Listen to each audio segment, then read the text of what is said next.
In this playthrough, we try a more direct approach of the Golden Cat mission. Co-creator directors Harvey Smith and Rafael Colantonio are here to walk you through it. Okay, so this time the player has done a different sequence leading through the streets leading up to the Golden Cat, and it has come in through the rooftops. There's a lot of vertical movement in the game, a lot of mobility. In the previous area, you can get dropped off in the river, and you're here to kill Custis and Morgan Pendleton. And therefore, there are several different ways to enter the Golden Cat area. In this playthrough, we're going to do very brutally.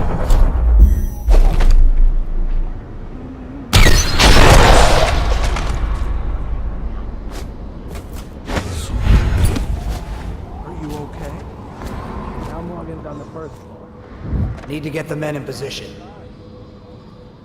The Ivory Room. All I can tell you is it's very heavily soundproofed. I'll leave the rest to your imagination. Custis is easier at the moment. Some night you just... Why would anyone pay for that? Rats, plague, elixir, bunch of crap. Huh?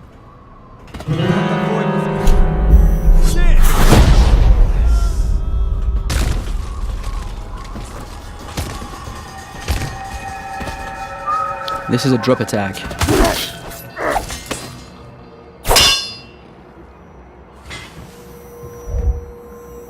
Talk to that nice girl again. The one I told you about.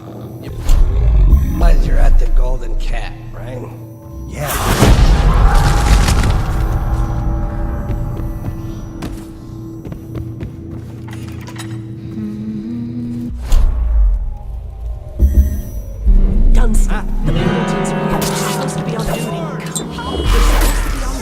Obviously, playing this way has got consequences. Some of them is that we track the number of death and innocents that the player kill, and this derives the ending, but also derives some of the little story beats all along the game. And besides, playing this way is actually very consuming in terms of resource. So the player uses those resources like powers and his mana and his health potions, and he has to use them carefully.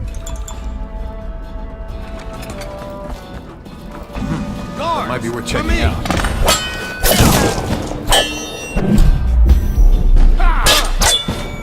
Take out his legs! So here the players stop time just before the guards have fired their pistols, and he's planting a spring razor there. When time resumes, it will kill them both.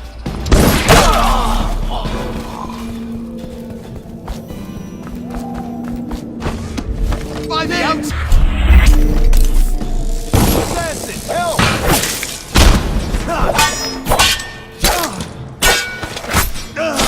Game's combat with the sword, the melee combat, involves blocking and counterattacks if the blocking is timed correctly.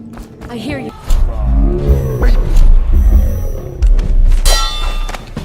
I'm a fool. I'll have you whipped and put to work in the...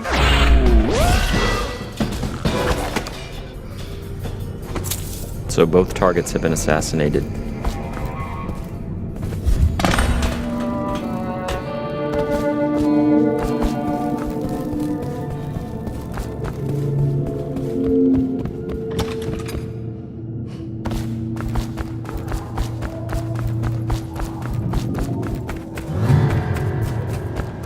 Huh?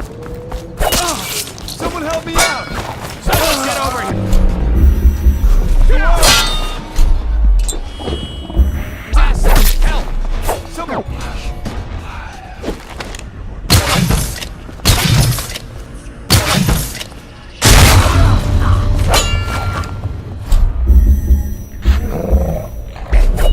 The player's summoning rats. Once the rats are in the world, they're like little AIs. So sometimes the guards win, sometimes the rats win. And here the player has possessed one of his own rats and is now getting away.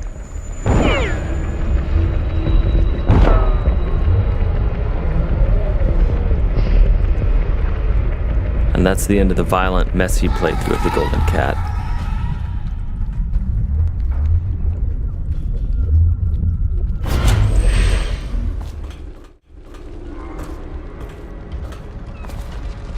So this is a very different area. The previous area with posh and pretty, this is like desolated, abandoned.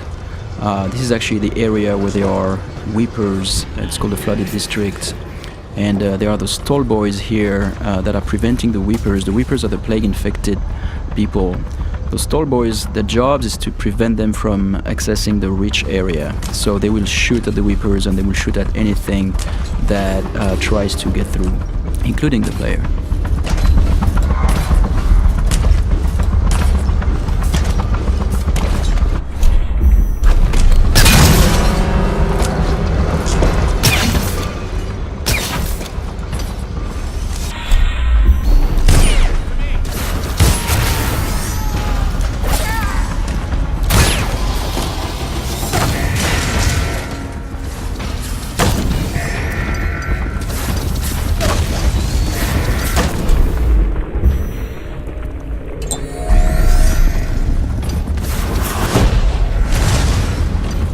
Here we're using Wind Blast to bounce back the arrows at the tall boys.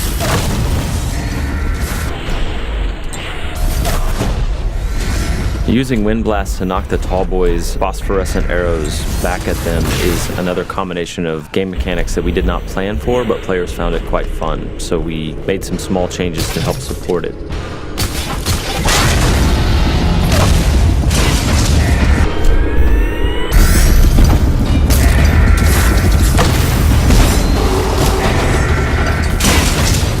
These Stiltwalker guards, the tall boys as they're called, have vulnerable tanks of whale oil on their backs that they use for their incendiary arrows. And so periodically the player is shooting at those tanks, stopping time, trying to get behind them. The shields all around them are actual breakable wooden shields, so they absorb some of the player's shots, but periodically the player breaks one of them off. Here the player just possessed a tall boy and he's going to escape the area through those wall of lights here via tall boy. So the wall of light is a Tesla-like security device that's a powerful electrical field. And the guards at the beginning of their shift are attuned to it so they can walk through it, but the player cannot unless he hacks it.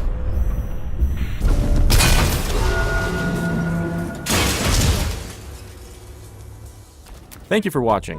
For an alternate approach, check out youtube.com/Dishonored or Dishonored.com.